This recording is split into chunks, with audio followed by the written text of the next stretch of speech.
Good morning, students. Let us continue our topic, our unit second, last chapter, evolutions. उसी में हम बात कर रहे थे जैसे कि कल हम बात कर रहे थे जैसे कि ये नेचुरल सिलेक्शंस की बात की थी हमने. टाइप्स ऑफ नेचुरल सिलेक्शंस कितने टाइप्स के होते हैं, क्लियर. आज हम बात करेंगे हार्डे विंसबर्ग प्रिंसिपल पॉपुलेशन जेनेटिक्स. इसकी बात कर रहे हैं हम पॉपुलेशन जेनेटिक्स में हार्डे विंसबर्ग प्रिंसिपल, क्लियर.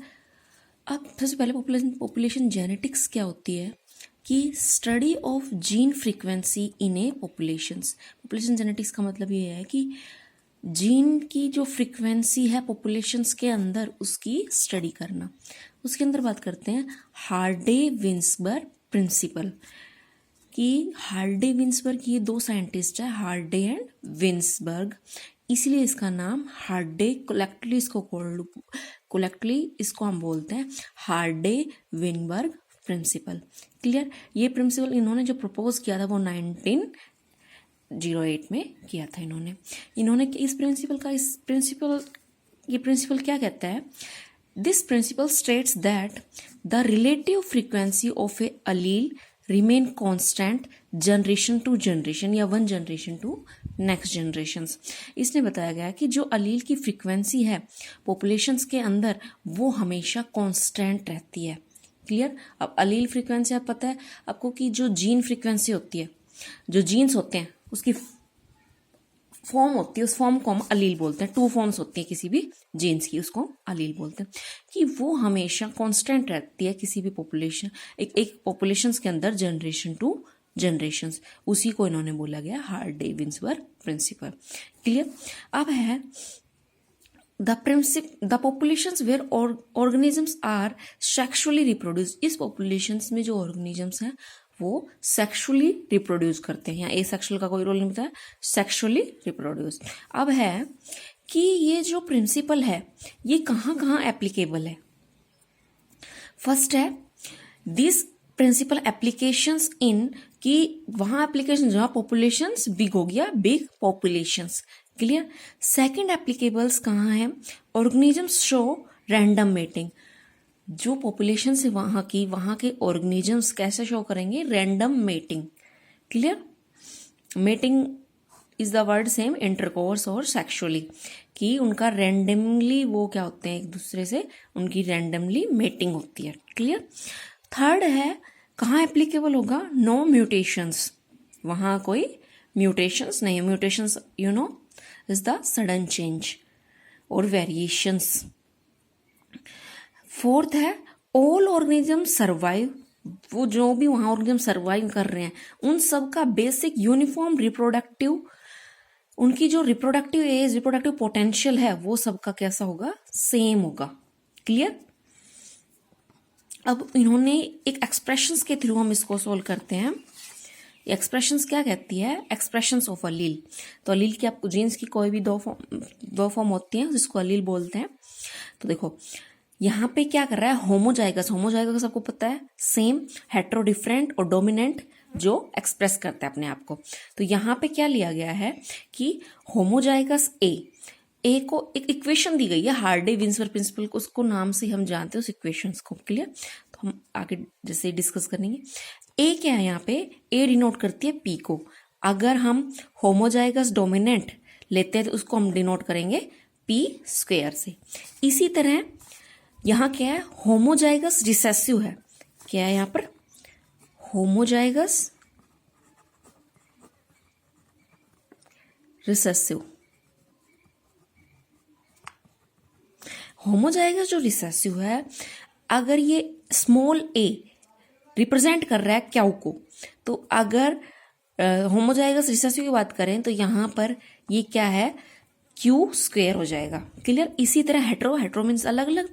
तो हेट्रो का यहां बताया गया है कि capital A dominant and recessive, ये किससे रिप्रेजेंट करेंगे, 2p/q, क्लियर. अब जो इक्वेशन बनती है अगर हम बात करें तो ये homozygous dominant, homozygous recessive, heterozygous, ये किसको रिप्रेजेंट करते हैं, ये क्या बनाते हैं, एक जीन पुल। जीन पुल समझ गए कि अलग अलग जीन्स हैं, अलग अलग उनके जो अलील है वो सारे मिलकर क्या बना रहे हैं, एक जीन पुल बना रहे हैं। क्लियर। अब है कि एक इक्वेशंस है जो p plus q square plus 2pq is equal to 1, कि ये इस इक्वेशन को ही हार्डे विंसबर्ग इक्विलिब्रियम बोलते हैं। हार्डे अगर इक्वेशंस 1 नंबर में आ जाए, हार्डे विंस write the equations of Hardy Weinberg, तो आप लिखेंगे p square plus q square plus 2pq। Clear. Is equal to 1। 1 क्यों बोला, ये जो इक्वेशंस है ये कांस्टेंट है, इक्विलिब्रियम है, ये चेंज नहीं होती। क्लियर। नेक्स्ट जो पॉइंट आता है वो है फैक्टर अफेक्टिंग। कौन कौन से फैक्टर हैं जो इसको हार्डे विंसबर्ग प्रिंसिपल को अफेक्ट करते हैं। फैक्टर है म्यूटेशंस, 5 फैक्टर्स हैं म्यूटेशंस की। अगर म्यूटेशंस आती है, अब देखो जो आपने एप्लीकेबल पढ़ा वहां पढ़ा था नो म्यूटेशंस, तो ये फैक्टर म्यूटेशन होगी तो अफेक्ट करता है कि किसी अगर उस पॉपुलेशंस के ऑर्गेनिजम्स में म्यूटेशंस आ जाती हैं तो वो उस फ्रीक्वेंसी को अफेक्ट करता है, एलीलिक फ्रीक्वेंसी को अफेक्ट करता है। और हमने लॉ में क्या पढ़ा था, हार्डे विंसबर्ग HW लॉ में ये लॉ ये बोलता है कि ये कांस्टेंट रहती है एलील फ्रीक्वेंसी, लेकिन अगर म्यूटेशंस आ जाएगा तो अफेक्ट होंगी। तो ये एक इसका फैक्टर है, फर्स्ट फैक्टर। दूसरा है रिकॉम्बिनेशंस। रिकॉम्बिनेशंस का आपको पता है कि रिकम्बाइन, ठीक है। तो यहाँ क्या होता है कि जब गैमेट की फॉर्मेशंस होती है, जब मायोटिक डिविजन्स होता है, तो वहां रिकम्बिनेशंस हो जाता है, चांसेस हो जाते हैं। तो वो ये भी उसकी एलील फ्रीक्वेंसी को अफेक्ट करता है। थर्ड है जीन माइग्रेशंस। जीन माइग्रेशंस का माइग्रेशंस वर्ड से आपको पता चल रहा है कि transfer of one place to another। अब gene migrations means transfer of genes from one place to another या one populations to the another populations। तो gene migrations कैसे अफेक्ट करता है, ये दो अफेक्ट होंगे, Emmy migrations and E migration.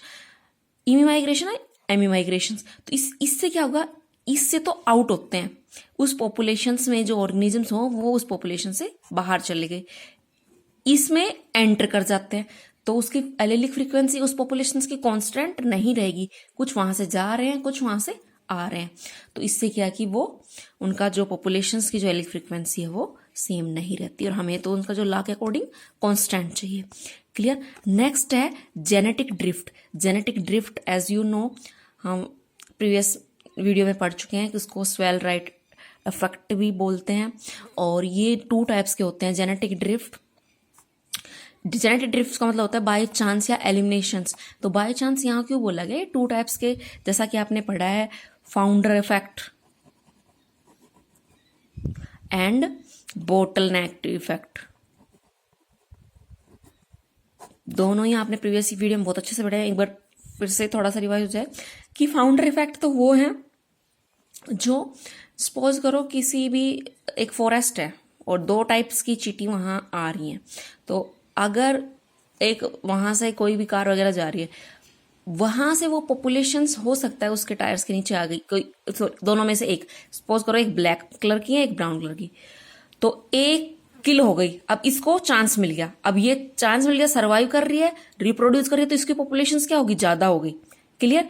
तो इसी ये जो एस्टेब्लिश हो गई एनवायरमेंट में, इसको ही बोल दिया फाउंडर इफेक्ट। बोटलनेक इफेक्ट इसमें बताया गया था कि बोतल में पेबल्स अलग अलग कलर के, हम सपोज करो लिया था कि पेबल्स वगैरह 3 कलर के जो बोतल के नेक के पास होते हैं, अगर उसको पोर्ड आउट करते हैं तो जो बाहर निकलने के जिसके पास जो बोतल के नेक के पास रहेंगे वो सबसे ज्यादा बाहर रहेंगे और उनके पास सर्वाइव का चांस ज्यादा रहेगा। तो ये था बोटलनेक इफेक्ट। थर्ड है natural selections. Natural selections also affect the Hardy Weinberg equilibrium because of natural selections. क्या है, एनवायरमेंट उसको सिलेक्ट कर लेगा और बाकी सर्वाइव नहीं कर पाएंगे, तो इससे भी क्या है उसकी एलीलिक फ्रीक्वेंसी में फर्क पड़ेगा और वो कांस्टेंट नहीं रहेगी। This is all about the 5 factors. अब जो हार्डे विंसबर्ग प्रिंसिपल से मेन क्वेश्चन जो आ सकते हैं वो आ सकते हैं या तो हार्डे विंसबर्ग के कौन 5 फैक्टर्स हैं इनके ऊपर क्वेश्चंस। सेकंड क्वेश्चन है जो हमने इक्वेशन पढ़ी है कौन सी, p square plus q square plus 2pq, ठीक है, इज इक्वल टू 1। इस इक्वेशंस के ऊपर एक इक्वेशन सोल्व करने आ सकते हैं, इसके ऊपर क्वेश्चन सपोज करो एक सॉल्यूशंस लिया था, जैसे कि mn ब्लड ग्रुप, mn के जो लील फ्रीक्वेंसी है वो m की 7 है, n की क्या है 3 है। तो यहाँ जैसे कि अगर और निकालना क्या दे दिया, एलेलिक फ्रीक्वेंसी 2pq, ठीक है। तो अगर हम इस इक्वेशन में पुट करके देखते हैं, अगर हम इसमें जैसा कि आपने मैथमेटिक्स में पढ़ा है a+b का होल स्क्वायर, अगर उसको हम अपने आंसर को क्या करते हैं, प्रूव करने के लिए, उसको वेरीफाई करने के लिए हम वापस से इक्वेशंस में वो सारी देखते हैं, फिर देखते हैं कि a प्लस जो b का होल स्क्वायर है वो इज इक्वल टू a का स्क्वायर प्लस b का स्क्वायर प्लस 2pq, दोनों एक साइड इक्वल इक्वल है या नहीं है। तो इसी तरह इन वैल्यूज को हम क्या करते हैं, इनमें पुट करते हैं और उसकी फ्रीक्वेंसी को चेक कर लेते हैं। सपोज 2pq यहाँ क्या है 7 p, अब एक में m और n दो अलग अलग है ना, तो इनको जैसा हमने एग्जाम उसमें लिया था डेरिवेशंस में कि ए हेटेरोजाइगस होमोजाइगस को हमने p मानना था, एक को q मानना था, स्मॉल को हमने q मानना था। इसी तरह इसमें 7 प्लस 3 2 इंटू 7 प्लस 3, तो ये जो इक्वेशंस है आपको क्या करना है, दोनों साइड ही इसको प्रूव करना है। दोनों हम इनकी वैल्यू पुट करेंगे और इन दोनों को साइड को क्या करना है, आपको प्रूव करना है। आपको ऐसे एग्जांपल्स जैसा कि आपने नॉर्मली मैथमेटिक्स में पढ़ा है ना, a+b का होल स्क्वायर, वही इक्वेशन से दोनों साइड्स को इक्वल करके अपना आंसर वेरीफाई करना है। बस वैल्यू पुट करनी है जो भी आपको क्वेश्चंस में दी गई है। अगर हम इसका चेक कर लेते हैं तो क्या कैसे होता है कि m कितना है, 7 का स्क्वायर कितना होता है 49 प्लस 3 का square 9, clear, plus 2pq, p कितना है सॉरी ये है 7 इंटू 3, अब 2 से इसको मल्टीप्लाई कर देंगे,